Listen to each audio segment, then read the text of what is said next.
ረመዳን 20 ለሙስሊሞች ምን አይነት ገራሚ ድል ነው ያስመዘገበው ታሪክ በደማቅ ቀለም ጽፎ ያስቀመጠው የረመዳኑ 20 ድል እነሆ በዚህ ቪዲዮ ልነግራችሁ ነው። ቪዲዮውን በደንብ ሼር፣ ኮፒ ሊንክ እና ሪፖስት ያደርጋችሁ ይህንን ታሪክ ለመላው ሙስሊማት እንዲደርስ አድርጉ። ይህም ድል ለሙስሊሞች ታላቁ ድል ተብሎ ይቆጠራል።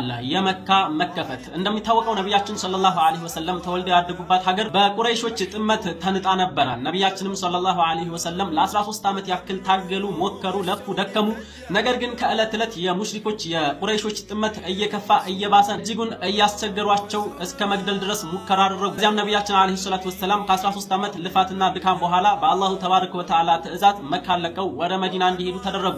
መዲናም ሄደው ነብያችን አለይሂ ሰላቱ ወሰለም ጥሪያቸውን ለ8 ዓመታት ያክል ዳዕዋቸውን ካጠናከሩ በኋላ መካን ለመክፈት ነብያችን አለይሂ ሰላቱ ወሰለም ወሰኑ። ወደ መካ ጉዟቸውን ጀመሩ ከ10 ሺህ የጦር ወታደሮቻቸው ጋር። አላሁ አክበር።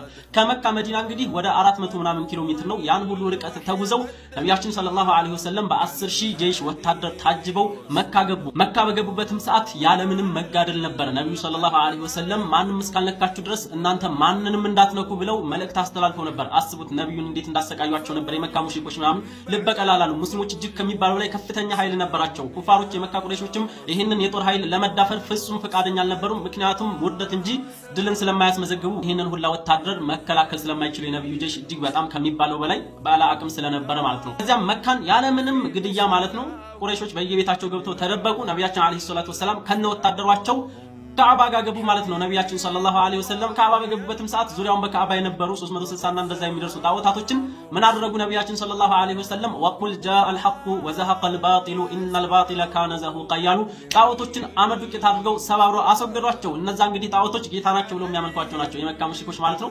ራሳቸውን እንኳን መከላከል የማይችሉ ጣዖታቶችን እንግዲህ እያመለኩ ነበረ ማለት ነው የመካ ቁረይሾች።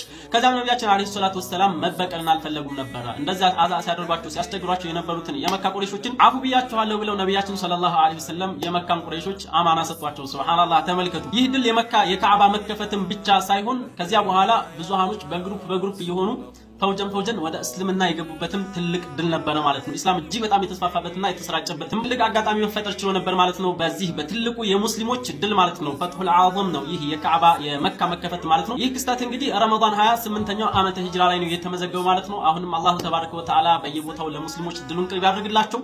ይሄን የመሰለ ትልቅ ታሪክ ሙስሊሞች ጋር መድረስ ስላለበት በደንብ ወጥራችሁ ሼር፣ ኮፒ ሊንክ እና ሪፖስት አድርጉ። ኮሜንት ላይ ሶላዋት አውርዱ። ወሰላሙ አለይኩም ወራህመቱላሂ ወበረካቱሁ።